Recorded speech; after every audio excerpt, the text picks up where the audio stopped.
nasa SSS website na tayo. Dito, kailangan lang natin mag-sign in sa ating SSS account para ma-check natin yung contributions natin. Dito, lagyan nyo lang yung user ID and password ninyo, then click sign in. Ayan guys, nakapag-sign in na tayo. Click nyo lang itong home. So, dito, click nyo lang itong inquiry. Pagka-click nyo na inquiry, ayan, lalabas na agad yung contributions. So, pakita ko lang sa inyo. Click nyo lang itong inquiry. Dito sa inquiry, dito nyo makikita yung mapagpipilian. So, dapat i-click nyo lang itong contributions. But then guys, pag click nyo yung inquiry, automatic mapupunta kayo sa contributions. Ayan. Then, dito, ito na yung monthly contributions ninyo.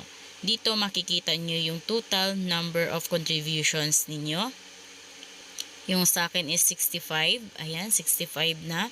Then, total amount of contributions ninyo is dito din machi-check ninyo. Then, dito, ito na yung contributions ninyo.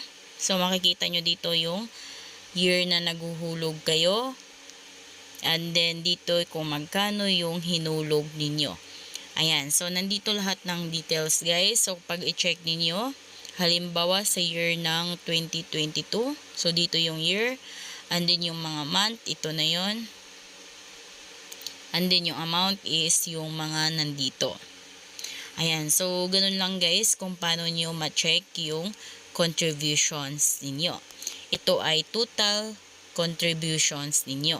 Then, pag once naman kung kayo ay self-employed or voluntary member, so dito nyo makikita sa self-employed or voluntary member contributions. Click natin yan. Ayan guys, dito nyo ma-check yung payment ninyo as a self-employed or voluntary member. Ayan, so nakahiwalay yan. Makita ninyo dito yung number of payments and then kung magkano na yung nahulog ninyo as voluntary member or self-employed.